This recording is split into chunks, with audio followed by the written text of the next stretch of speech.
Experience the AFA Cultural Institute. This is American Family Radio, a listener-supported ministry of the American Family Association.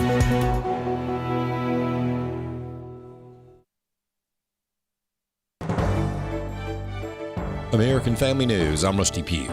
President Trump approved a new wave of attacks on Iran. This second wave comes as retaliation for a U.S. helicopter getting shot down over the Strait of Hormuz.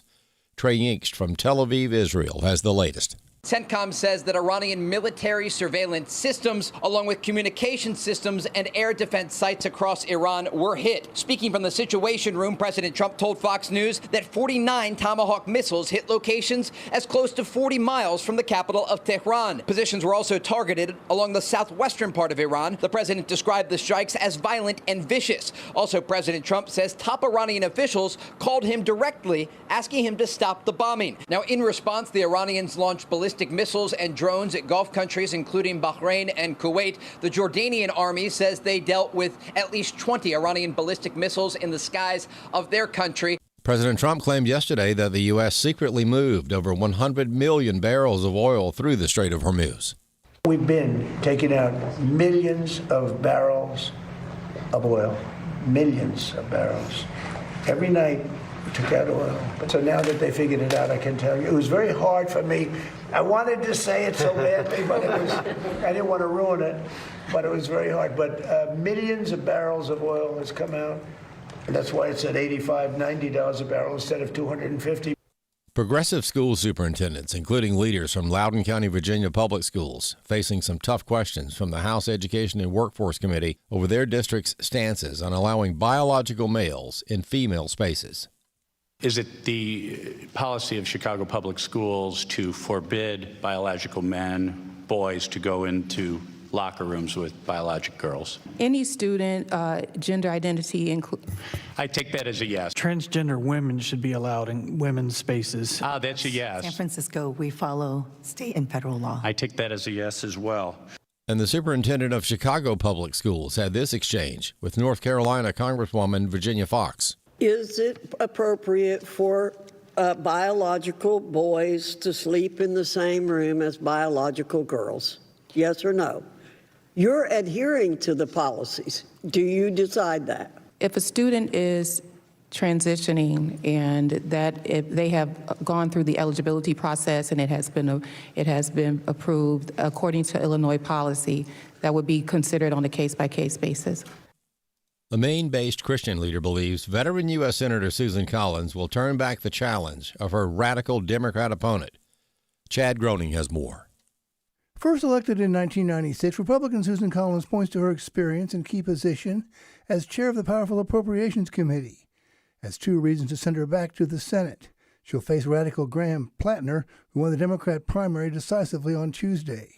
Nick Adolphson is executive director of the Christian Civic League of Maine. He feels Collins will prevail in the end. Susan Collins, while I disagree with her on significant issues around life and some of the family values issues, she has been a consistent voice for the state of Maine. And ultimately, I think they will reelect her, but it still presents this question of if almost half of our voting population chooses to vote for somebody who seems like he has yet to get his own life figured out, where does that leave us as a state? Adolphson says Maine is kind of like a microcosm of the country. Right now, we're very divided. We say there's two Maines.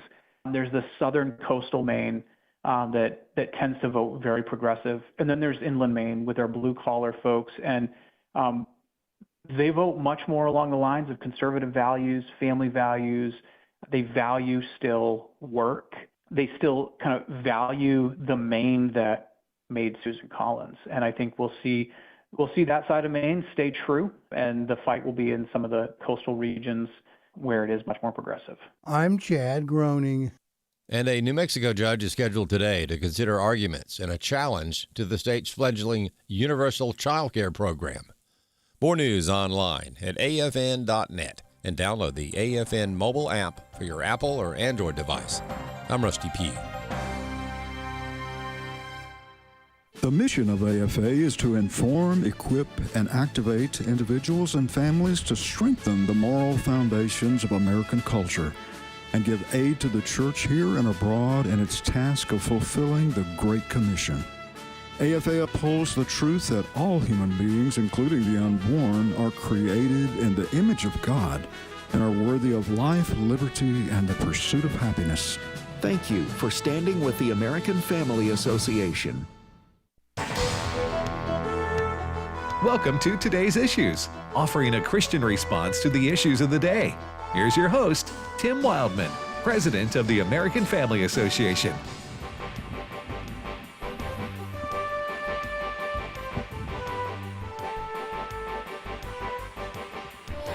Hey, good morning, everybody, and welcome to Today's Issues on the American Family Radio Network.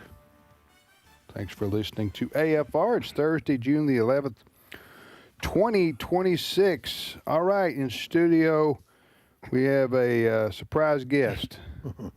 Brother Ray Pritchard's in town. I know. In town, in studio, in the house.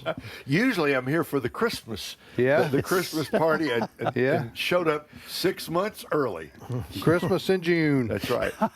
As you're on your way to your very difficult assignment down in Florida. You know, somebody's got to do it. Somebody does. I'm going to take one for the team. And Marlene and I are on our way to Florida. We're moving down there, and God willing, about the first week of July, we'll be settled in our park model at the Word of Life Palm Grove in Hudson, Florida. There you go.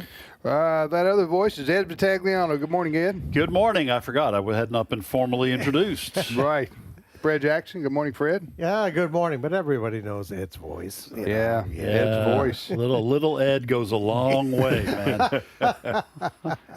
All right, so Fred's here, Ray's in studio with us instead of being in Kansas City and or Florida, and Ed's here well, you're not here on Thursdays usually. Yeah, usually Wesley is on, but we swapped out. I was off Monday. You know, one hand washes the other. That's in the Bible, isn't it? It's in there somewhere. That's right. So I swap with Wesley. Second Hezekiah, maybe. That's right. I think that's right, about iron sharpens graphite. Yeah, or, Isn't that right? Or something like that. Bird in the hand's worth two in the bush. Could be. Cleanliness is next to godliness. That's right. It's in there somewhere. Right. Sylvester Stallone or what Clint Bible Eastwood? are you guys reading? All right. The Message Bible. All right. Well, Ray, good to have you, with us. Now, you are celebrating the Keep Believing Ministries, right, which is your ministry. You guys are celebrating 20 years? 20 years. We got started right here in Tupelo, Mississippi 20 years ago, and we've been doing a couple of banquets around the country, and we wanted to come back to Tupelo to say thanks to our friends and supporters, because basically this was ground zero for Keep Believing Ministries, which now stretches through the internet all over the world. Yeah. But it got started right here. And now, did you started that? Was that after you left the pastorate? Yes. Okay. Yes. Okay, and because while you were serving as you served as a pastor of a local church in several different cities across the U.S. You know, you get run out of one, you move on to another one. Right. And always move at least 500 miles away. Right. It's harder to find so you that real way. people didn't know you. No, I'm just teasing. But anyway, so you, but your last church you served was in Chicago. Was in the Chicago area for about 17 years. So when you decided to leave the pulpit and branch out to an independent ministry like you were forming, Keep Believing, what was the thought process there? Well, number one, I wrote a little gospel book for Moody Publishers called An Anchor for the Soul. There's now 1.3 million copies of that little paper. It's a gospel book. Yeah. It's how to go to heaven in Walmart English for the Walmart shoppers of the world. Those are my people. Right. And we started the ministry. If Marlene were here, she would say it this way. She would say, when we started Keep Believing, we wanted a vehicle to enable us to raise money to get the anchor books out to prison ministries and so on. And she would say, the one thing that we knew was that we were never going to go full-time with this ministry. But as the wise man said, you want to make God laugh? Tell him your plans, right? So we told God our plans, and God just chuckled and said, well, we'll see about that. And we started the ministry thinking I thought I was going to go back into the pastorate somewhere, but the ministry grew and grew and grew, and God sent us supporters, and the funds came in, and so Marlene and I have been serving full-time with the ministry now for, really, we started it 20 years ago, and I became full-time with the ministry 19 years ago, and every step along the way, we will say this tonight at our get-together, we never had a master plan. I always felt bad about saying that. We never had a master plan until I heard Franklin Graham, who's done pretty well done pretty well with Samaritan's Purse. He said, we never had a master plan. We just went through whatever door God opened. And you know what? That's not a bad plan for life.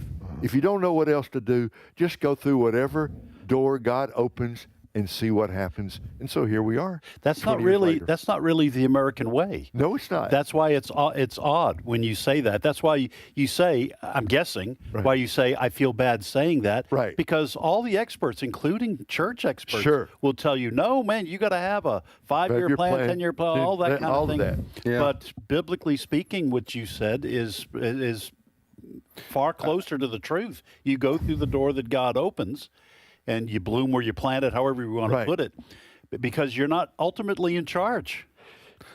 Trust in the Lord with all your heart. Lean not unto your own understanding. In all your ways acknowledge him, and what? He shall direct your paths. He will direct your paths. We've been working on that for 20 years, and here we are. All right, I got one other question for you, then Fred's going to bring up the news here.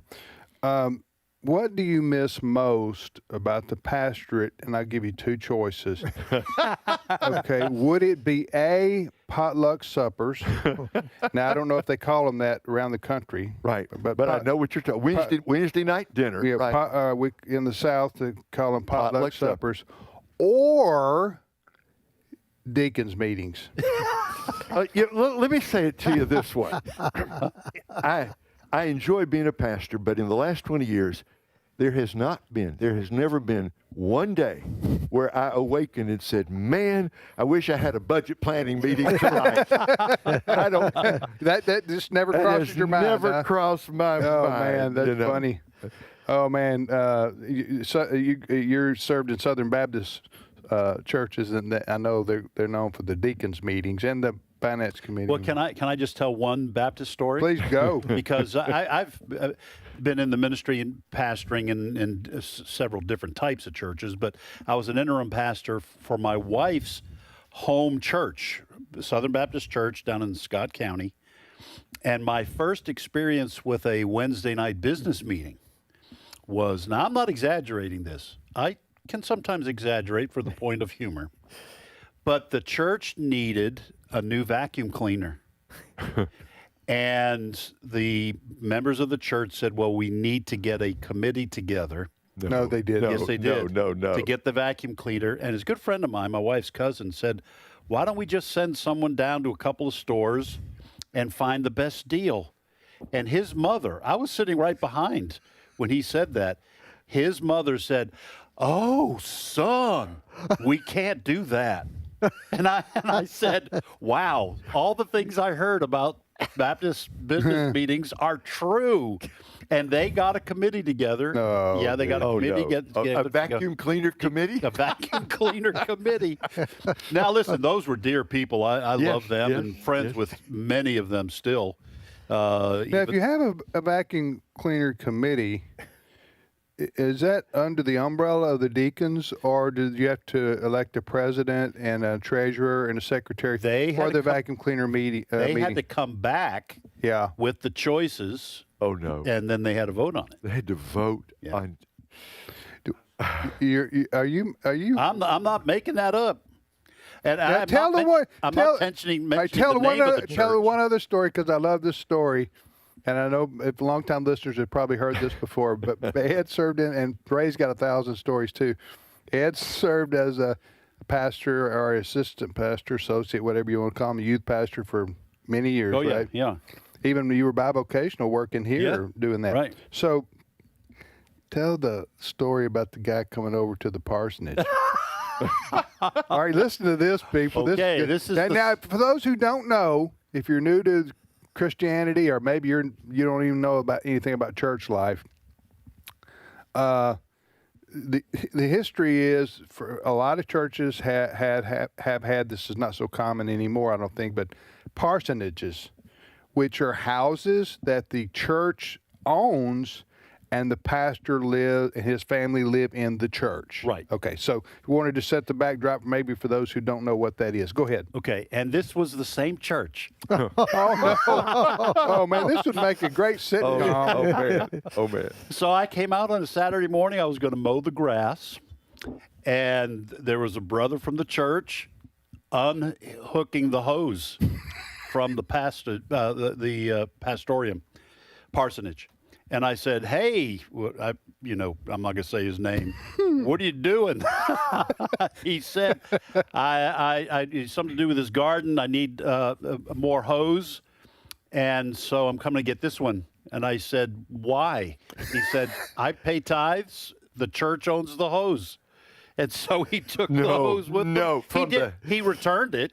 But that was how he felt. And my wife, after we left there, she said, again, did I mention I love those people? I know you did, yeah. My wife said, this is the last parsonage we're ever living in. Yes. Because they church people, they kind of believe she had to get approval to change the color of the paint or the 'cause you don't own the house. You don't own the house. So she said, this is the last one. I said, yes, ma'am. Let me tell you this story. My dad was a Methodist preacher, and the first 8 years of him serving, this would have been in the mid 60s, early 70s. We lived in a parsonage, and I just remember we didn't even own the furniture. Oh, okay. Wow. It was so my dad decided when we moved to South Haven, which would be about in 76, he decided, you know what, like your wife, he said, we're buying our own house. Yeah. Okay. And that was highly unusual at the time. Yes. Okay. And some churches considered that offensive. Oh, our parsonage is not good enough for you? Right. I mean, some people took that attitude, but his idea was you won't ever own anything. Right. You'll be 70 years old living in a tent. Right. Because you never would have owned your own.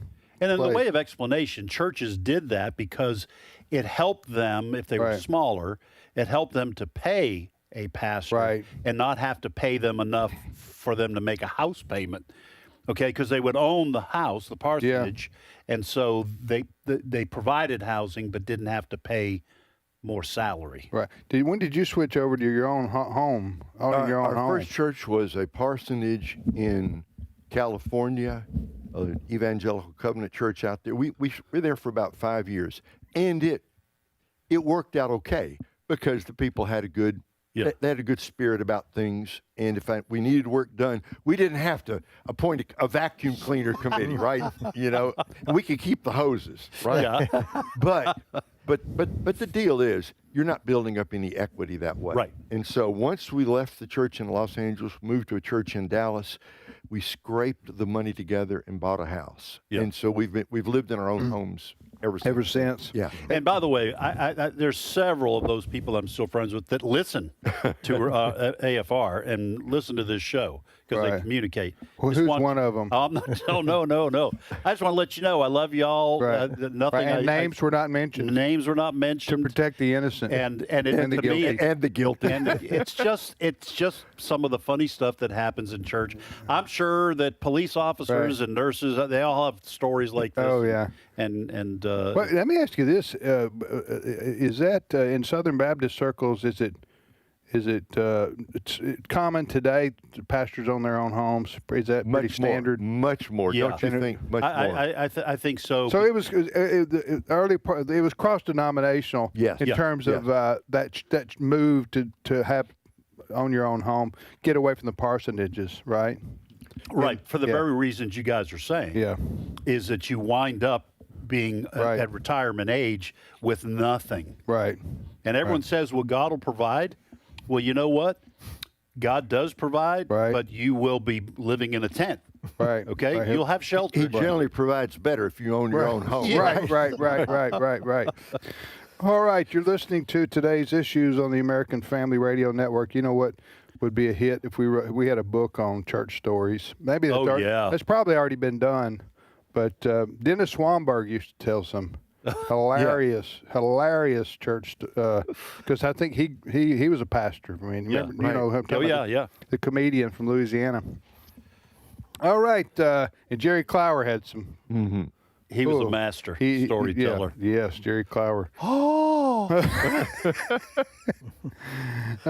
it's pretty good from a guy from Boston, right there. Yeah, I've lived in Mississippi since 85. All right, go, Fred. all right. Well, we need to be praying for our friends in the Midwest, Chicago area. Damaging storms in the last 24 hours, knocking out power to hundreds of thousands of people. Causing delays in Ray's old area there in Chicago. O'Hare was shut down. Midway was shut down for a while. Bad? Wow. It was that bad. We're talking buildings knocked down, the whole shebang, as they say. So be praying for those folks. As of early this morning, according to the story we posted on our website, afn.net, around 390,000 customers still had no electricity early this morning in the Midwest. So pretty serious storms. We're kind of used to those storms to a certain extent earlier on in the spring, but as the spring moves along and that hot weather, cold weather collision occurs, looks like you get those storms. Just looking at the radar, it looks like another wave of red weather coming into Iowa, Missouri, Indiana, Illinois. Yeah, all those folks. And as we reported yesterday, western Montana had snow just a few days ago. Yeah, that's not right. You don't accept Something's gone that? wrong with global warming. No, I'm gonna have to move if it's snowing in June. It's just wrong. Right. Yes, it's not supposed to be that way. All right, what's your next story? Next story. Tim, I know you want an update from President Trump on what's going on in Iran. Yeah, I do, Fred. Tell me today. He said enthusiastically. All right, go ahead. Go ahead. Well, he, as he usually does, he was at a signing ceremony for something else yesterday. And, of course, he opens it up to reporters. To his credit, he's not afraid to take reporter questions. But he talked about what's been going on, back and forth, including last night. There were some missile exchanges between Iran and the United States. But President Trump yesterday did have a bit of news at his news conference. He talked about, and he said he was breaking news, that over the last number of weeks, they have been sneaking out through the Strait of Hormuz tankers full of oil. And he said that's why kind of gas prices have been going down. Here's a little bit of what he had to say, cut number 18. Concern, Mr. President, about the latest inflation number which came out this morning. Could that be a No, I love it. The numbers were great. You know what I really love? I love the inflation. You know why? Because as soon as this war is over, I can say it now. Something you didn't know. We've been taking out millions of barrels of oil. Nobody knows it. You know who doesn't know about it? Iran, until right now. We took out the other night 22 ships, late at night with no lights, because they don't have any radar. We took out, that's why oil's $85 a barrel. Oh, when the war is over? Yes. It's coming down. All right, and then President Trump, he was on Fox and Friends this morning, called in and did most of the talking. He said they're planning to hit again very hard tonight, is the quotation, threatening in a social media post also to assume total control of Iran's oil and gas industries, including the key Kark Island in the not-too-distant future, end quote. So there is some aggressiveness going on. The ceasefire officially is still on. Why do you tell the enemy what you're doing? Well, he said the Iranians didn't find out about the sneaking the oil tankers out until yesterday afternoon. Who told them? He did. Well, and Karg Island is they process those facilities process 90% of Iranian oil crude exports. So that would be huge if we take it. How do you know we're going to take it? Because that's what he said. He said we're going to take it. Although he did say he's keeping his options open. I agree. I hate to say this because I don't want our folks thinking that all we're going to do is criticize President Trump. Probably sounds like it. To your point, Tim, I don't think it's wise to tell your enemy what you're doing. If a Democrat did this, we'd be all over it. Yeah, I mean, if we're sneaking oil tankers out, you don't tell them. When I get up at night and sneak cookies, I don't tell my wife the next day that's what I did, because she'll move the cookie jar, and I don't want oil tankers being anyway. And the first thing I'm saying, Ray, I'm going to let you talk. Oh, this is good. The tips on how to get cookies late at night. That's what I need some ideas here. So. Actually, you don't even have cookie jar. But the comment about inflation, that clip, I understand what President Trump was saying. He doesn't technically love inflation. He was talking about the inflation's going in the right direction. It's going to come down further when we win and oil prices sink. I think he said it'll sink like a rock. But that clip is going to come back to hurt him, because Democrats and the media will clip that out. I love inflation. Clip? I love inflation. Yeah, he said that. He said it. I love inflation. So what do you mean by that? I love inflation. I think he meant I love the news about inflation. It's going to come down, but he was speaking quickly, and that little is going to get clipped out. I think. My question is the war back on or not? What are we doing now? Fred knows. Well, somebody said this all-knowing Fred. Ceasefire is the Middle East version of what a ceasefire is. Okay. So you have Fair enough. little bits of fire, but apparently the ceasefire is still in place. I did see an interview, I forget who, or a podcast or whatever, here recently. No, I know it was Marco Rubio was being interviewed. He was testifying before Congress, and he was talking about. Now this was helpful. That's why I really like Marco Rubio. He said part of the problem, because he was asked why all these statements about, well, this has happened, we're going big news coming. He says it takes 3 to 5 days for the leadership within Iran, and he talked about the different factions, okay? He said it takes 3 to 5 days for them to pass messages on to each other, because they're using courier. Because every time someone pops their head up, they get a missile, okay? And this was Secretary of State Rubio's explanation of why sometimes it takes a long time. So, this group, the IRGC, or, the other parts of the military, or the mullahs, they all have to communicate with one another, but it sometimes takes 3 to 5 days because it's so slow communicating. And so that was helpful to understand that that's what's going on in Iran, because so much of their technology has been destroyed, and leadership. Yeah. All right, let's take our break right here, and we'll be back with more of today's issues on the American Family Radio Network. A lot of more stories. A lot of more? A lot of more. A lot of more stories. Was that correct or incorrect English? A lot more. Well, I did blur them. I did blend them. A lot of more stories. A lot of mo.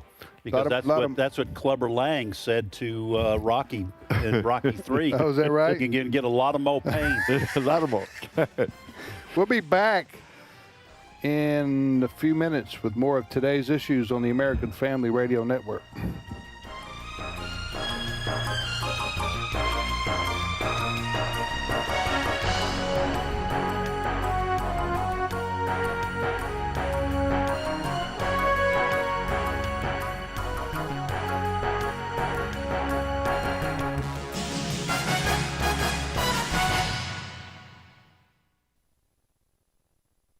It's my turn.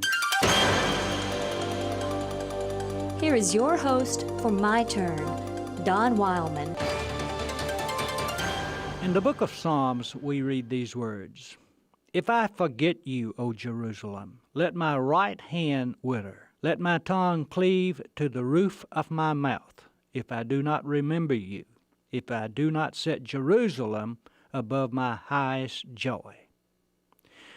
Jerusalem is located some 33 miles east of the Mediterranean Sea and some 14 miles west of the Dead Sea.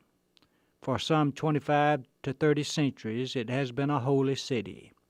Today, it is the center of three major religions: Judaism, Islam, and Christianity. It is a city well known to millions of Bible readers. David and Solomon lived in this city. So did Isaiah and Jeremiah, and a host of other Old Testament figures. It was in this city that Stephen became the first Christian martyr. In this city also James, the brother of John, died at the hands of Herod Agrippa I about A.D. 44. Agrippa was the grandson of Herod the Great. The city is literally covered with biblical landmarks. Some are authentic. Some are marked only by legend and tradition. The Dome of the Rock, a Muslim mosque, is a distinguishing mark in the city. It is constructed on the site of Solomon's temple and over the rock where Abraham is supposed to have offered Isaac as a sacrifice. Always in Scripture, those who went to the city were going up to Jerusalem. This is true for two reasons. The city is located on hills at a height of some 2,600 feet above sea level. So the journey was a physical trip up. But more than this, Jerusalem was considered the most holy city in the world. So then it was also a spiritual journey up to the city. The best view of the city is offered from the Mount of Olives. Standing atop this mountain and looking across the Kidron Valley to the city, one can see reminders of centuries of biblical history. In fact, every place associated with the last week in the life of Christ is visible from the Mount of Olives. Jesus came to this city often. His first visit was as a baby, perhaps slightly more than a month old. His last visit was probably just prior to his ascension. In the temple courtyard, located immediately east of the present Dome of the Rock, he taught the crowds. In Jerusalem, he ate the Last Supper with his disciples. It was here that he was arrested, tried, and crucified. And it was here that he arose from the dead. The name of the city means City of Peace. It is misleading, for throughout its history, the city has known very little peace. It has been destroyed and rebuilt many times. Perhaps the most famous destruction was that by Titus, the Roman general, in AD 70. That destruction was prophesied by Jesus some 40 years earlier. Pilgrims by the multitude still flock to this city. They come from every race and every nation. Many of them have one thing in common. They are followers of the Christ who visited here, and they have come to see places made universally famous by the one they follow. This has been My Turn with Don Wildmon, a production of the American Family Association.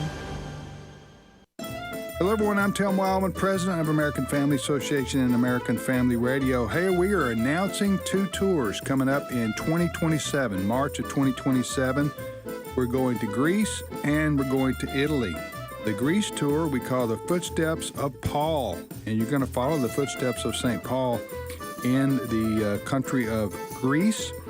And then the Italian tour, the Tour of Italy, Venice, Florence, Pisa, Rome. We're calling the Make Lasagna Great Again tour. And these are coming up in March of 2027. And if you want to read all about them, the itinerary, the cost, everything you need to know about these tours coming up in March of Greece and Italy, go to tours.afa.net. That's tours.afa.net.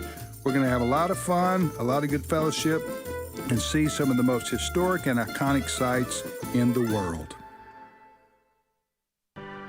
But you, Lord, are a compassionate and gracious God, slow to anger and abounding in love and faithfulness. Psalm 86:15. This is Today's Issues. Email your comments to comments@afr.net. Past broadcasts of today's issues are available for listening and viewing in the archive at afr.net. Now, back to more of today's issues. Hey, welcome back, everybody, to today's issues on the American Family Radio Network. Thursday, June the 11th is today. By the way, we're having really good response to our tours that you just heard the spot for, coming up in March of 2027 to Greece and Italy. So if you want to read more about those, go to tours.afa.net. tours.afa.net, and read all about them. The itinerary, the everything, where we're going, what we're going to see, and also how much it costs, because it costs money. It costs money to go. So check it out, tours.afa.net. By the way, I like the music bed underneath that ad. I want the soundtrack Just for makes that. you want to get up and do an Italian dance or Greek. That's what Ray was doing over here. Yeah, he was. Half Italian, half Greek. It's happy music. That's right. Makes you want to get up. Tap your toes. You get up and dance. Eat a Greek salad and some lasagna. Staying alive, man. I don't think that was quite Bee Gees, but anyway. But you know, the interesting thing is you're half Greek, half Italian, right? Yeah, that's right. So maybe you can go. Well, maybe not this time, but next time. You're going to Boston. I'm going to Boston. Yeah. And then, hey, next year, Italy and Greece. Hey, you want to do that? Sure. Who's going to host the show? Well, that's just Wesley and Walker going. Well, Allison and I are going to Italy. Yeah. We're doing the Italy part. Let's just make sure Fred and we have enough people left to do the show. Fred and I will do the dance. Yeah. We'll do the Greek-Italian dances. Wow. It would be awesome. I'd love to go. I've never been to Greece or Italy. Well, if you want more information on that, tours.afa.net. You been to either one of those, right? Been to both. Yeah. Okay. Fantastic. Okay. First of all, fantastic for a vacation. Yeah. And to get back to the land of the Bible. Yeah. To get the streets where Paul walked and preached. And that would the be prison incredible. where he was held in Rome. We're going to the catacombs. Yeah. Too, in wow. outside of Rome when we go. Yeah. So it's going to be looking for. I've been there twice. Been to Italy twice. Went in '83, I think it was, with my dad led a tour. It was a 16-day Western Europe swing. Oh, that'd been amazing. Yeah, we started in Belgium, went to Holland, went to Germany, saw the Passion Play, Oberammergau. Right. Then we went to did the Reformation, Protestant Reformation. Yes. Yeah. Drove through Austria, Innsbruck, didn't stop there, went to Milan. Okay. Then to Venice. Nice. Florence, Pisa, Rome. Then back to went to Paris, all the way from Rome to Paris on a bus. So I've been to Little Italy in New York and the north end of Boston. It's pretty close. It's very similar. Yeah. It's pretty much the same thing. Yeah, pretty much. There's a few cultural differences. few differences. Went to Paris. What are you looking at? Yeah. I couldn't understand that. You looking at me? That's a little bit different in Italian and French. That's another tour. The different tour. That's a whole nother thing. Anyway. All right, Fred, what do you got, my friend? Bring your next story here. All right. You know, there's so much going on in the world sometimes that important items do get missed. And there wasn't a lot of reporting yesterday, but there was a hearing, congressional hearing on parental rights. That's something we talk about a whole lot around here. And in particular, what a lot of parents are facing in various jurisdictions across the country, most of them Democrat-controlled, about their kids and what their kids are being exposed to in our schools, in particular the whole transsexual issues going on. And yesterday, the Republicans had called in representatives of school districts like Loudoun County in Virginia. And if you've listened to this program and in our news, you know what goes on in Loudoun County, Virginia. One of the worst as far as liberalism goes. They had representatives also from Chicago's school district, and I think it was Los Angeles. And they were challenged by one of the Republicans on the committee about this whole issue of bathroom policies in their schools. So I want you to have a little listen to how that went. Cut number 1. Is it the policy of Chicago Public Schools to forbid biological men, boys, to go into locker rooms with biologic girls? Any student, gender identity I take that as a yes. Transgender women should be allowed in women's spaces. That's a yes. San Francisco, we follow state and federal law. I take that as a yes as well. Yeah, so there you have it. That's how it went. The gentleman who was representing, I think, Loudoun County, said, well, it's federal law. We don't have a choice in this. Well, that's not true. Right. That's not true. The Supreme Court has ruled on these, and jurisdictions do have the right to these kinds of restrictions about biological boys going into girls' bathrooms, et cetera, et cetera. Abby Platt was interviewed this morning on Fox and Friends. She is a parent of a young boy in Loudoun County schools, and she gave testimony this morning about what her son has faced there, her young son at a school there in Loudoun County. Cut number 2. When my little boy was in the 5th grade, he had 2 little girls in his class that, as he would describe, were pretending to be boys. He was standing at a urinal one day, and a little girl in his class walked right in and stared. My son came home devastated and in tears, distraught that a girl in his class would come and look at him while he was using the bathroom. And if that's not bad enough, when students complain, and we've seen this before in Loudoun County about these policies, the student who complains about them, who complains about girls being allowed to go into boys' bathrooms, et cetera, and boys being allowed to go in, that sort of thing, it is the student who complains that is often punished. And Abby Platt talked about that this morning as well. Cut number 3. When people do speak out, the superintendent, the district, they do retaliate. And you see that. We saw that a year ago with those Loudoun boys who were filmed in their own locker room. And then what happened? They were suspended. And the school came after them so viciously. We're seeing the exact same thing happen right now at Freedom High School. You've got one kid with a camera who for years has been taking pictures of other children's genitals when they use the bathroom. For years. One brave kid came forward, and what did they do to him? They suspended him, and they're not letting him walk with his graduating class. So being punished for speaking out against allowing girls in boys' bathrooms and vice versa. Well, these are people who want to subvert normalcy. They hate God. I'm talking about those who are this pro-gender ideology. They hate God. They hate the world and the nature that God has created.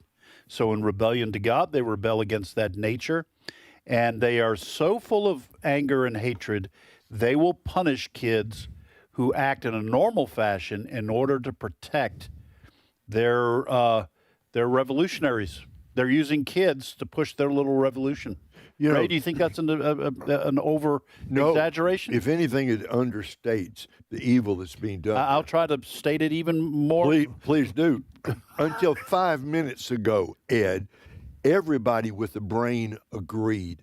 Boys go to the boys' bathrooms, girls go to the girls' bathroom. The situation that the mom described is completely intolerable. It's a girl coming into a boy's bathroom, and, well, we can't really even say on the air. We had to edit. We had to edit.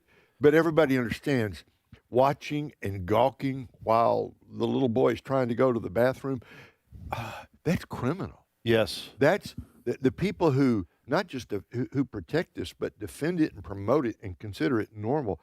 Woe to them who call good evil and evil good. We have literally turned truth and error upside down in our society. And in Romans 1, you go past the passage on homosexuality. At the end of the chapter, Paul says, not only do these people actually know that, it is a long list of sins, not just homosexuality. He says, not only do people know that these are wrong, they encourage people to do it. Right. And they cheer and rejoice over this kind of evil. So, Fred, this is an awful thing that is happening in our society.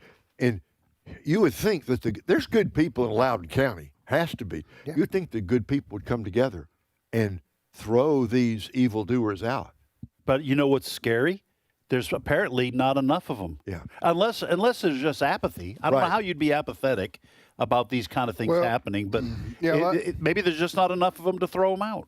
Or it is a liberal part of Virginia. Right. That northern part, the suburbs of Washington, D.C. But you know, I don't.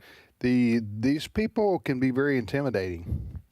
The ones the pro-trans groups. I mean, they'll dox you and things of that nature. And punish your kids. That's the testimony here. Yeah. All right, next story.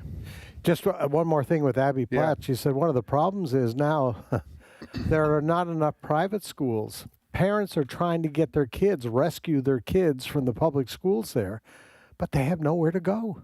All these private schools are filling up. Yeah. What was her name? Abby Platt? Abby Platt.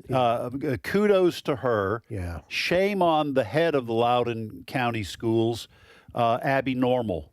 Yeah. So that's we had two Abbies at work here, and Abby Normal had to resort to a young Frankenstein. You know, saying, didn't you, Ed? Yeah. All right. Go All ahead. right. I think most people in the nation now are very familiar with Graham Plattner, the guy from Maine. It's a good flavor. If you go to Baskin Robbins, you can just go for your strawberry, vanilla, or chocolate, or you can go over there and get you some Graham Plattner. Yeah. Go ahead, Fred. I mean, Ray. You may not like what's in it, right? Right. Don't ask what's in it. Just taste it. That's what I'm saying. All right, Fred. Go ahead. Go ahead and actually give the story. Yes, Graham Plattner.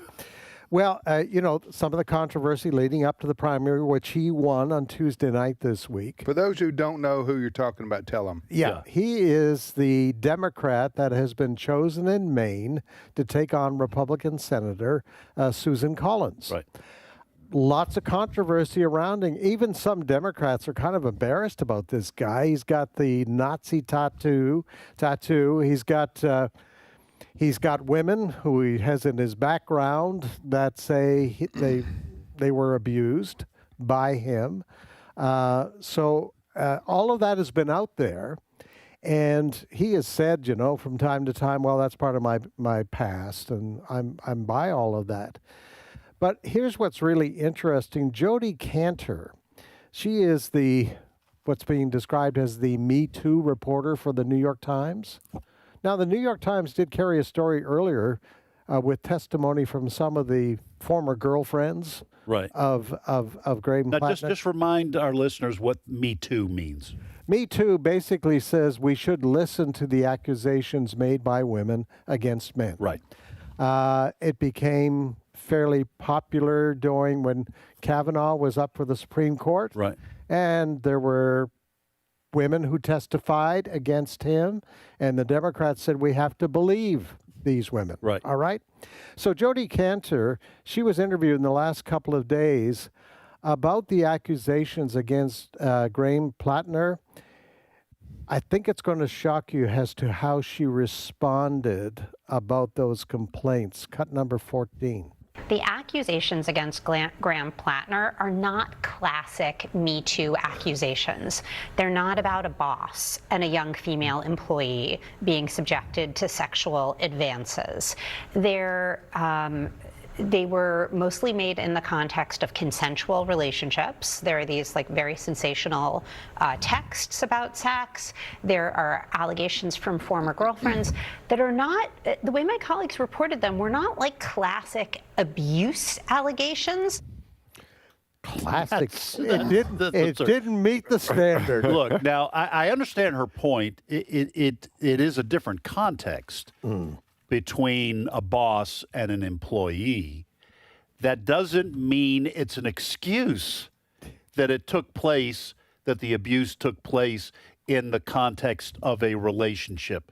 She's making it sound as if this excuses Plattner, Graham, which I agree with Tim, would be great. You add Graham to any flavor, okay, but it does not excuse what he did, and that's the way she's playing it. Yeah, this fellow Graham Plattner is the Democrat nominee, and it's a close race from what I understand at this point. Is this for November? Yes. Okay. Well, we got a long way to go.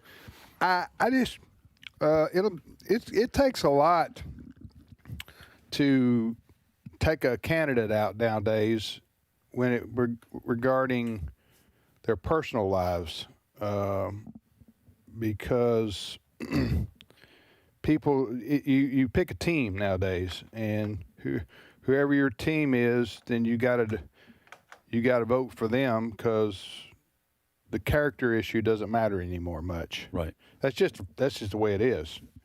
So I don't think this hurts. I don't think anything you could say about this fella. He was he's a veteran too, isn't he? Yep. Yeah. And he said he had suffered from PTSD and lost confidence in the reason he was there, serving, I guess, in Iraq or Afghanistan. Anyway, but it looks like it's a tight race right now in the state of Maine. It's unusual isn't it, to have a Republican win a statewide race now, as liberal as Maine has become? But Susan Collins has held on for a long time. Yeah, she's been described as a rhino. She's voted against Trump initiatives. That's how she's survived. She's a Republican in a liberal state. So you can't beat Ted Cruz and win in Maine. Right. Okay, that's just the way it is. Next story. All right. There is a court hearing today in New Mexico. I did not realize New Mexico now is the only state in the country that has universal taxpayer-funded childcare. All right?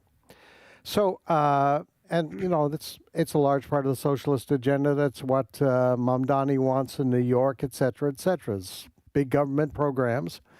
Here's the issue in New Mexico that's kind of interesting, is that the issue is not about the particular bill that's been passed, but the Democrat governor out there, after the bill was passed, according to the stories, removed any wage cap. In other words, you can be a millionaire in New Mexico and you can get the government to pay fully for your child care. And that's the issue here, is that the governor did this beyond what the bill talked about. So, the governor thinks it doesn't matter how wealthy you are. You should be entitled to free, government-funded, taxpayer-funded child care. Well, let me ask you this. Should you discriminate against people being allowed to access government programs just because of their income or lack thereof? I think so. Here's why. I do not believe in the government providing the necessities of life for all its citizens. First of all, I think it's impossible to do that. It's too expensive. It gives the government too much control over people's lives. If you feel like the government should be a conduit for providing a safety net for people, that should be for people based on their need for I don't it. believe that. You don't? No. You think I believe it ought to be fair across the board. When you quote, and there's disagreement in here, this said maybe in the Bible, we as Christians should be charitable to everybody and help the needy and the orphans and the widows, all that. Right. The generosity of Christians should not be questioned in terms of helping the poor. But I'm talking about government programs. Yeah. I think it ought to be completely fair and neutral and shouldn't look at how much money somebody makes or not. Let me one other thing about that, and then you can jump in here, Ray. For example, I don't think we should have a progressive income tax scale. I think flat tax. 10% for everybody. You make $1 million, you pay 10%. You make $100,000, you make 10%. You make $25,000, you pay 10%. That's not a government handout program, though. You're talking about taxing everyone the same, which I happen to agree with. Okay, I think you agree with that? Yeah. But here's what I'm saying is that okay, you're saying the safety net, but I'm saying that somebody who pays in taxes should they just because they make a certain amount of money shouldn't disqualify them from accessing the same public schools, for example, that everybody else does. Well, they can. Or if they want to go to the health department, they can go to the health department. I just don't believe in discriminating against people based on their income. So you're in favor of socialized medicine? Like everybody could go everyone could have Medicaid? Yeah. No, I'm just saying. I just don't believe in. No, in other words, Social Security. Okay. Yeah. There's talk of we need to don't allow people who have a certain income to get Social Security. Yeah, I agree with you on that. And I say no. Wait a minute. I don't care how much they made. Go get him, Ed. Well, because they paid into it their whole lives. Why are you going to just say they can't have it? Right. No, I agree with that. Because they make a certain amount of money. I agree with that. Maybe we're just ships in the night. Well, we could be. We're ships in the night passing through the Strait of Hormuz. Yeah. And we got oil. Through. And we were doing fine, through. but Trump told everybody what we were doing. Go ahead, Ray. Ships in the night trying not to get blown out of the water. Yeah, right? I'm sorry. Maybe right. Maybe that was a little confusing, and we can flesh this out later. But I think I see your point, and I think you see mine. Go ahead, Ray. You're on the side of saying if Elon Musk has all these kids, he ought to be able to get the same child care as everybody else. As everybody, even though he's the richest man in the world. Why punish him for that? I'm just saying he probably wouldn't take access to it. But once you start getting into that is a form of socialism. That's the government deciding what's fair and what isn't fair. And I just think that you ought to treat all people the same, no matter how much money they do or don't make. So you believe in putting words in my mouth. Each to each according to his ability and each according to his need. That's what you believe. Yeah. Well, here we go. Well, no. Wait a minute. Here we go. Okay. All right. I'll go to the Bible for an example. Okay. When the Bible says we're to tithe, what does that mean? 10%. You get 10%. Does it say except for people, and then it gives you a progressive tithing scale? No, you're right about that. So everybody should tithe. The same amount. And if same it winds percentage. up being $20, that's just what you pay. That's God's principle. Yeah. Okay, so that's what I'm talking about. All right, well, we can still have fellowship after, yeah, possibly. You owe me a lunch, by the way, for something you promised, and something happened, and you owe me. Oh, and you lunch. remember it. I just got an image in my mind: Elon Musk on food stamps for his 10,000 kids. Hey, he may need it one day. That's right. Say Starlink goes down the tubes. And all or his other Teslas don't. Yeah, they're not working anymore. He can go live on his base on Mars. All right. Anyway, listen, I haven't thought that through.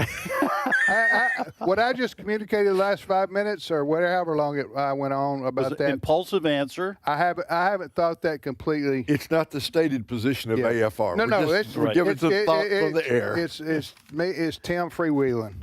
Okay, if you can freewheeling. And so, but I do believe you raise good points. Yeah. I just the class warfare thing just gets on my nerves, and when the Democrats start deciding who's eligible for what and who's not eligible for what, when it comes to government, I get a little suspicious of where they're going with that. All right, go ahead, Fred. Next story. Well, you got 15 seconds. We don't have time. We don't have time. Sorry. I don't think there's the music right there. Oh, that's it. Oh, Fred, I'm sorry. Listen, I think we need a 5-minute break for everybody. Time out. Okay. So I don't care how much money you make or don't make. We're going to take a 5-minute break. That's right. This applies to everyone equally. That's right. All right, we'll be back, and Steve Paisley Jordahl will be with us. Fred, we want to thank you for your contributions. Absolutely. All right, we'll see you in a few minutes, everybody.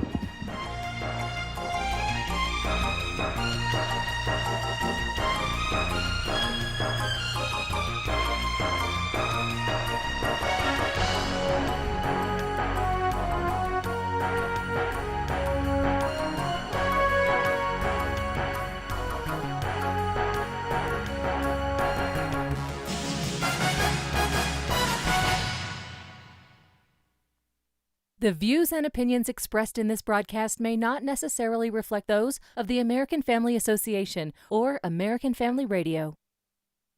Faith, family, freedom. American Family Radio. Not we have to be more careful, but I have to be more careful. It doesn't distribute the burden, it accepts it.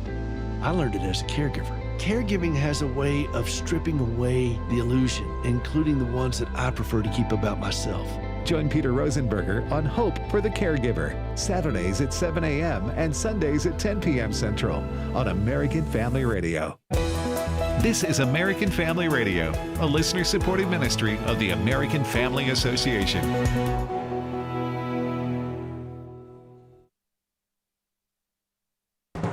American Family News, I'm Rusty Pugh. President Trump is threatening to keep the attacks on Iran going. The president says strikes on Iran's bridges and power plants are still on the table. But I'd rather not do it, because once you do that, the people suffer. Like I heard you mentioning water. Water is really a devastating loss for them. I don't want to have boots on the ground, but if I wanted to, we could put a small group of soldiers and take over the whole place. They're finished. The House of Representatives preparing to hold a vote today on a short-term extension for Section 702 of the Foreign Intelligence Surveillance Act, or FISA, as the program is set to expire tomorrow. Republican Ohio Congressman Jim Jordan hopes the chamber votes in favor of the extension, adding it plays a vital role in national security. This is the program where they gather information. I think over around 70% of the president's what's called his daily brief, when the intelligence community briefs the commander-in-chief. Most of the information they give him comes from gathering the information gathered through this program on foreign targets. The Justice Department working alongside DHS to target illegal aliens accused of smuggling children into the United States. Homeland Security Secretary Markwayne Mullin accused officials in the Biden administration of failing to secure the southern border. We're going to enforce our nation's laws, and we're going to right the wrongs that the Biden administration turned a blind eye to. It's because of President Trump's leadership. It's horrific to what's happening right in our own country. Those that preyed on these young kids, we're going to bring you to justice. We're going to charge you. And we're going to work side by side with Todd Blanche and DOJ to make sure you pay for your crimes. Carmelo Anthony's legal team is appealing his conviction less than 24 hours after the 19-year-old was found guilty of the murder of Austin Metcalf at a Texas track meet in 2025. Steve Jordahl tells us Anthony's defense is claiming, among other things, racial bias. A jury found then 17-year-old Carmelo Anthony guilty of stabbing Austin Metcalf in the heart, killing him. Anthony is black and Metcalf is white, but during the trial, both sides claimed the case was not about race. After the verdict, that's all it was about, at least outside the courthouse. What this process did is shown that black lives do not matter in Collin County. AFR Talk host Jenna Ellis told the Today's Issues crew there's no systemic racism in the U.S., despite what protesters claim. There is, however, systemic Marxism. The left has politicized it and made it about race, which is just yet another example of the cultural Marxism that is implicit in our nation. As applied to this case, Carmelo Anthony, simply because of the color of his skin, is a victim regardless of his life choices to murder another young man. And Austin Metcalf, because of his skin color being white, he is an oppressor and therefore can't be a victim. Ellis says the defense will argue on appeal that Anthony is a victim of racism, which they will claim is infused into the American system. And if you are in the oppressed category, you are perpetually the victim, regardless of whether or not you are in fact an aggressor of harm. I'm Steve Jordahl. Wholesale prices jumped again in May. Jenny Casola reports. The Producer Price Index for May rose more than expected, up 1.1%. The PPI measures prices at the wholesale level. The increase was more than estimated. High energy prices are impacting inflation. Excluding food and energy, the PPI was up just 0.4%. For the year ending in May, the PPI rose 6.5%, the steepest increase since November of 2022. But core PPI for the year came in at 4.9%. Jenny Coselda, Fox News. U.S. stocks are recovering some of their losses for the week as the roller coaster for AI companies turns back upward. They also got help today from easing oil prices and Treasury yields, which relaxed the pressure, even though worries are rising about the war with Iran and inflation. The S&P 500 added 0.6%, the Dow up 373 points, and the Nasdaq Composite climbed 0.8%. More news online at afn.net and on the AFN mobile app. I'm Rusty Pugh. If we lose this cultural war, we're going to have a hedonistic, humanistic society. Discover the story of the culture warrior Don Wildmon and how he went head-to-head with Hollywood, Playboy, the homosexual agenda, and the Disney empire. The movement Don started paved the way for Christians to boldly stand for truth and righteousness in a hostile culture. Watch Culture Warrior today for free. Visit culturewarrior.movie. Today's Issues continues on AFR with your host, Tim Wildmon, president of the American Family Association.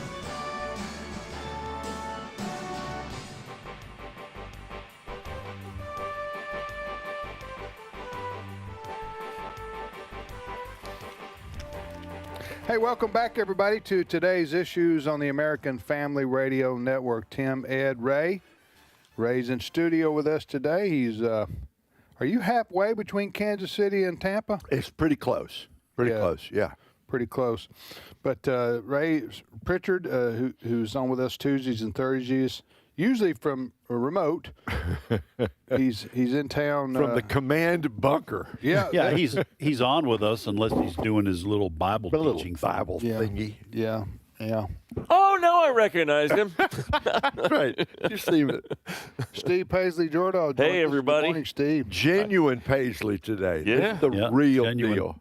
Yep. I haven't worn Paisley in forever. I'm glad you're keeping it alive. I am doing my best. He is personally keeping it alive. That's right. I wore Paisley as a child, I think, a few times. You might have had what a are you Paisley saying? time. Just My mom made me. But I do remember back in the 70s when that was the big thing, Paisley. Steve is rocking Paisley it. ties. Yeah, he does rock it. Steve's keeping it alive. I am. Keeping it alive. Staying alive. Staying alive. Boy, we're old. We just lost half our listeners. That's right. They're going, what? Bee Gees were not. That's right. Not even close. We're the anti-BG. Go, Steve. All right. Hey, any of you guys interested in basketball, watching the NBA Finals last night? Okay, let me set this up real quickly. I do not watch the NBA during the regular season. Okay? I don't. But I do. I love basketball. I love watching basketball. Always have. And I do tune in for the finals of the NBA. Mm-hmm. Okay? Even though it's not Larry Bird versus Magic Johnson, which was that was peak. That'll never be another day like that again. That was okay. Peak. Showtime versus the Celtics. Yeah. But I'm watching the Knicks and the Spurs. Right. Okay.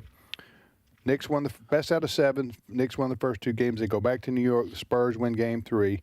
Last night, I tune in over there, and I tune in about halfway through the second quarter, and the Spurs are just beating It's over. It's over. Everybody, even the announcers are going, it's over. Right. And they're like up 29 or 31 and a half. It's like, how is this even happening?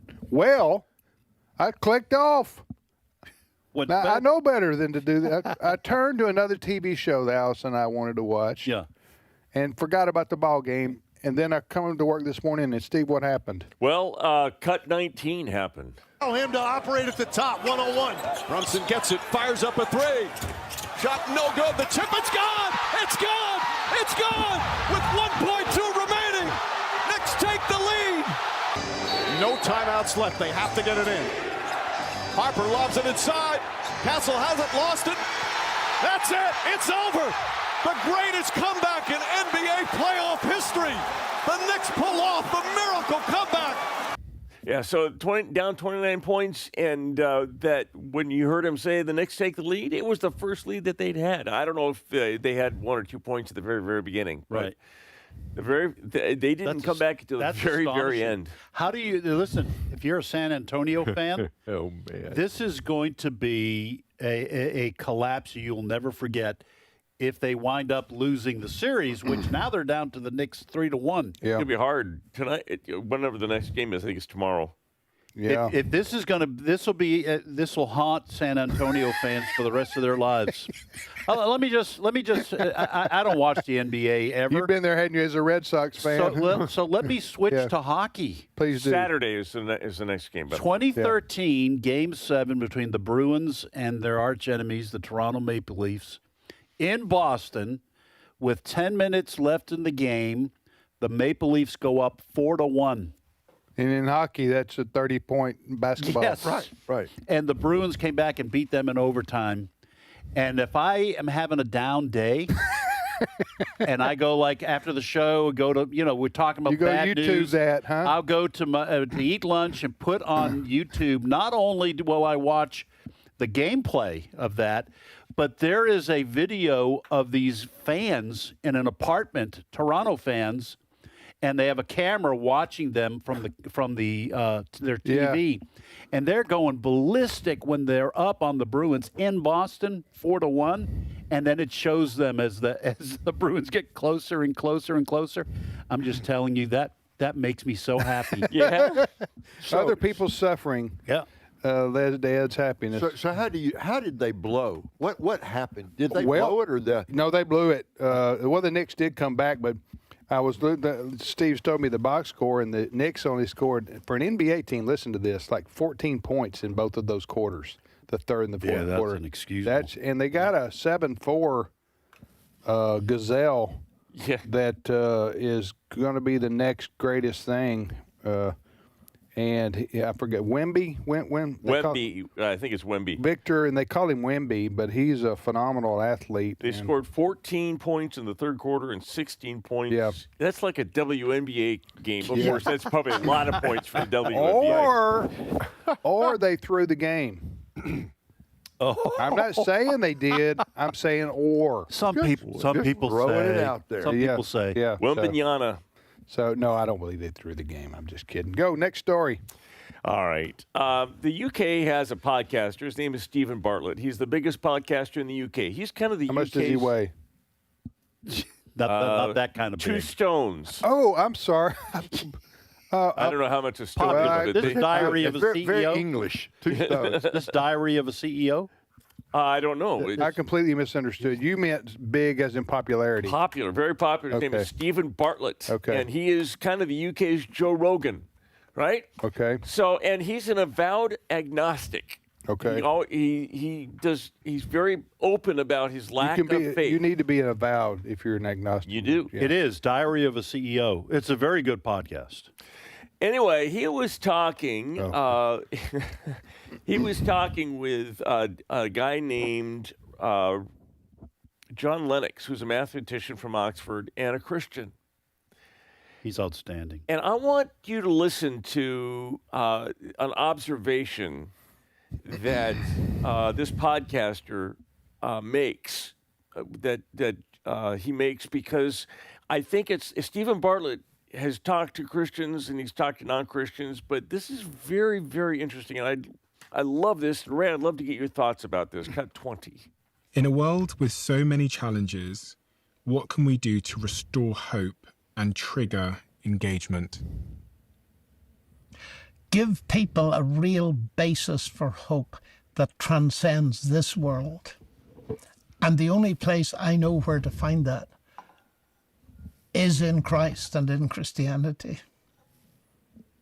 John, thank you. One of the most compelling arguments for God that you've presented and your way of seeing the world and being is not actually necessarily anything you've written in your books or not necessarily anything you've said. It is actually you. And you have a certain peace and contentment that I rarely see in people that I interview, but I often see, and I've almost always seen in the Christians that I've interviewed. And this is a interesting phenomenon for me. I interviewed Wesley Huff recently. Do you know Wesley Huff? Yes. Yes. He was the same Canadian. as you. Yeah. Wesley's a bright cookie. Yeah, he was very much, he gave me the same feeling as you, just like feels like a really happy person, very sort of content, rounded, There are many anchored. of us. Yeah, but it seems to be a trend that, a lot of the Christian apologists that I've interviewed have that anchoring that so many of us are looking for. Yeah. I watched some of that at lunch this week. I don't know when this podcast occurred, but it's making its way around social media. So I watched part of this interview between John Lennox is a treasure. Now he's in his 80s. I hope God gives him another 10 years at least. He is a profound thinker for the Christian faith, an apologist. And this young man, Stephen Bartlett, he's an honest searcher, Ray. And those are the ones who, Jesus says in, I think it's Matthew 11, that God hides the truth from the wise and intelligent, the proud, I think, but he reveals it to those who are humble. There's the story in the Gospels where I think it's one of the Pharisees who comes to Jesus, and they're having a talk, and Jesus asks him a question, and the man gives an answer, and Jesus says, "You're not far from the kingdom." Yeah, right? Amen. You listen to him, Mr. Bartlett. He's not far from the kingdom. And what has brought him near is not so much what we would call an apologetic argument. It's the ultimate apologetic of a life changed by the power of Jesus Christ. Because we can make our arguments, people can answer our arguments. They have no answer for a life of joy and hope and peace that's been transformed by Jesus Christ. I think if more Christians lived out their faith that way, showed their joy, there'd be more people coming closer to the kingdom that way. Do you think something's happening in our country? I've been kind of astonished that Wesley Huff, have you heard of him? Yeah, like he John is a Lennox. smart cookie. He is a smart cookie. There are people that God seems to be raising up, and I see them on podcasts. It's just an interesting phenomenon. This podcast phenomenon that has really taken root in modern society. Because you can share these things. You can share links to this. It pops up on X and YouTube and Instagram, these short clips, and then it draws people in. But I see people who are like Stephen Bartlett who have not probably darkened the door of a church, right. but they are connecting with and intersecting with Christians. And it's like Athens. It's like the... What was it? The Areopagus, right. There where people met to discuss, right? Where it was anybody from anywhere could come, and you could bring your ideas. Yeah. It was like an internet discussion board for the ancient world. Yeah. Okay. Wesley Huff has been on with Joe Rogan, and has shared the gospel there. And Joe Rogan Joe Rogan's podcast, I guess, is the number one, or what's one of them? At least in the United States, it's huge. It's huge. And I listen to him regularly. Millions of people listen to him. And he is clearly, number one, he likes Wesley Huff. They have a great time talking. But Wesley Huff doesn't back off from the gospel a bit. But he does it in a winsome, cheerful way. Yeah, respectful. Kind of reminds me of... what Mike Huckabee used to say, "I'm a conservative, but I'm not mad about it." Okay, yeah, that's a great line. You see, it's a good thing to be a Christian and not be angry about it. Yeah, just to be happy in the Lord. And I think a guy like Joe Rogan is clearly at least considering the claims of Christ. There's more people like that out there than we suspect. That's right. I need to put this out for anybody who wants to check out Joe Rogan. It can be incredibly foul and crass. We're not recommending that people go listen. We're not the Joe Rogan podcast. I gotta say, a lot of it depends on who he's interviewing. He'll interview like physicists and everything, and that can get very interesting. And usually it's pretty clean. But often he has his comedian friends on, and you never know where that's going to go. It's okay, very just say vulgar. it this way: his podcasts are there. Look up the ones where Wesley Huff has been on with Joe Rogan. You'll see a guy skilled in the Bible with the winsome personality interacting with a man who's actually interested in what he's saying. And he's good at apologetics. Yes. He knows his stuff. Right. He's heard probably all the questions and the challenging ones, and has good answers for that. It's very, very informative. But it's not for kids. The Joe Rogan's not.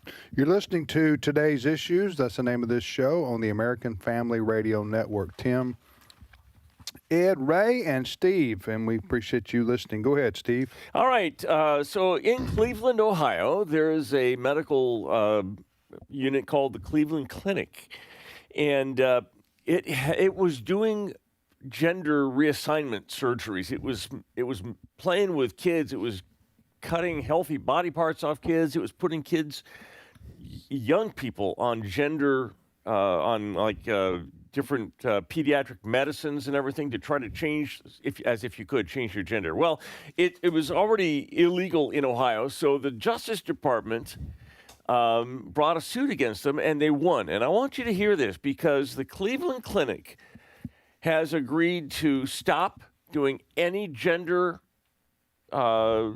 medicine on young kids, and it has also pledged $2 million as part of this agreement. This isn't, I'm sure, their idea. $2 million towards helping people who want to detransition. That's someone like Chloe Cole, or that went down this misguided path to think they could become the next a different gender, and they regret it and they want to come back. So the surgery is irreversible. Some of the drugs that they put you on make irreversible changes. And so they need help, and the Cleveland Clinic is being required to pledge $2 million towards detransitioning, as well as having to stop all of its gender reassignment. Well, it's going to stuff. stop because of what you predicted a couple of years ago, Steve, and that is some kid is going to become an adult who had a sex change or had their body mutilated or taken hormone therapy or whatever when they were 14, because you're supposed to affirm, if a boy thinks he's a girl, you're supposed to affirm him, or either you're a bigot or an irresponsible parent. So, and you said that what's going to happen is that 14-year-old is going to become 21, 22 and go, oh my goodness, what in the world did I do to myself? Who allowed me to do this when I was a minor? Oh, it was this hospital and this doctor. You know what? I'm going to get a lawyer and sue them. Yeah. And it worked. Yeah. It worked. That's and what's happening. You have that happen, then you're going to have lawyers for the hospital and the doctors say, you know what? You need to get out of this business because this is going to happen again. And that kind of, not that they're ideological in one way or another, it's just a practical answer is you can't be doing these kinds of surgeries and operations on minors because it can come back to bite you financially in a big way. And the liability, what if something goes wrong?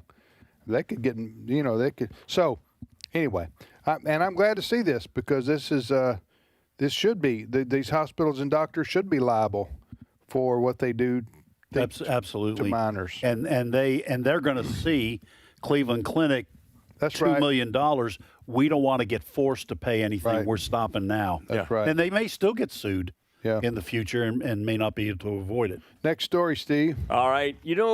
President Trump has decided he wants to put up a big, huge monument to the 250th anniversary of this country, and it's called the Triumphal Arch.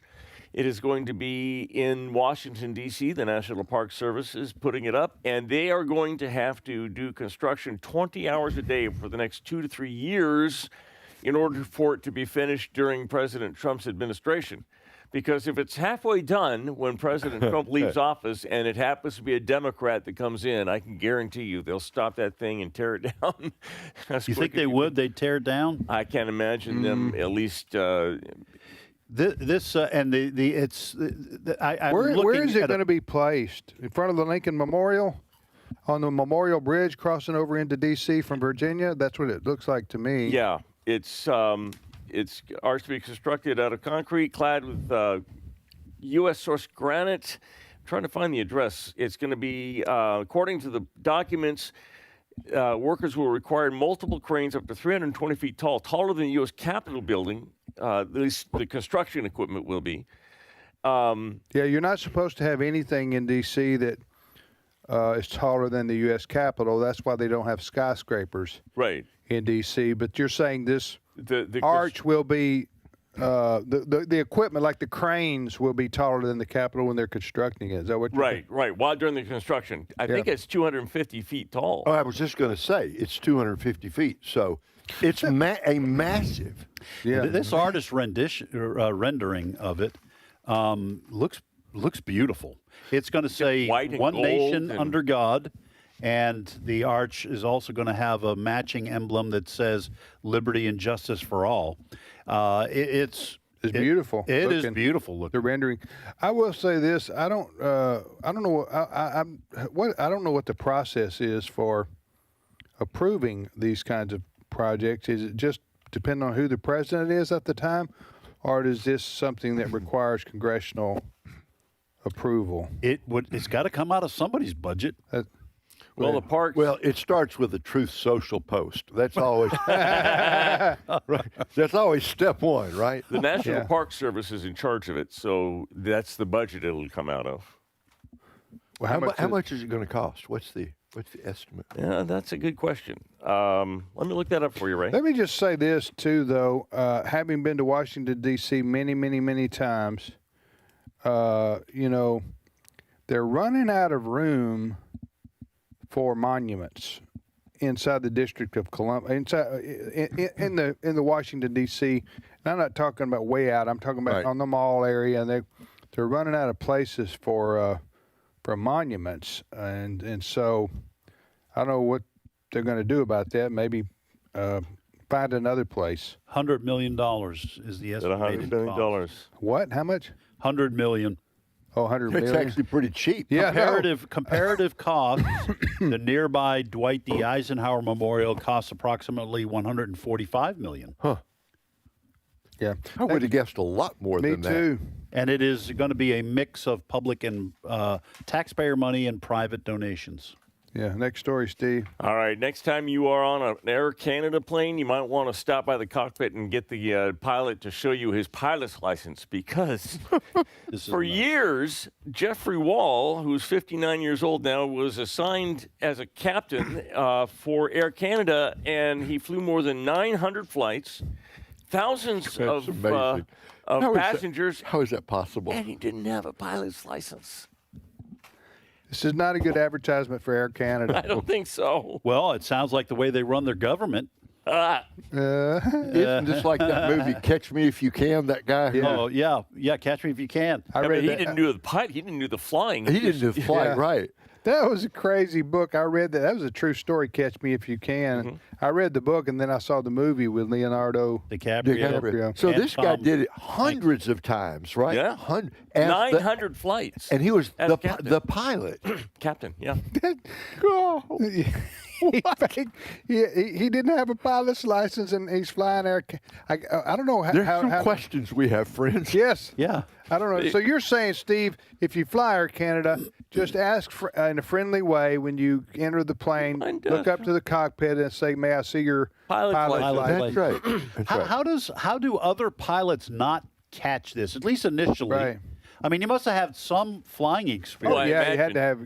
The tip-off would have been, "Excuse me, co-pilot, what's that button do right there?" But I'm sure he flew simulators for a long time. That's all you have to do. The Catch Me If You Can. The Catch Me If You Can guy. The guy's name was Frank, I think. Right. Abnegale, right. He played the part of he faked being a doctor, right, and a lawyer. And he did these kind of things for years. Yeah. He was a criminal because he was cashing checks. He was later hired by the FBI to catch scammers and frauds. Yeah, fraudulent actors because of his resume. Yeah. Yeah. You're real, aren't you, Steve? You're really a radio talk show host. Really checked his resume? Yeah, have you ever looked for? We don't know. We don't know. We don't know. You said you used to be in radio. My reporter's on the license. family, You but never know. That's right. That's exactly what you would expect a liar to say. Of course. All right. How about your preacher's license, Ray? All right, yeah, let's show them. Let's see them. Of course I'm a preacher. That's exactly what the I'm one supposed thing to you can fake. All right. Thank you for listening to this program today, and we hope you keep listening to AFR throughout the day. And we'll see you tomorrow for Trivia Friday.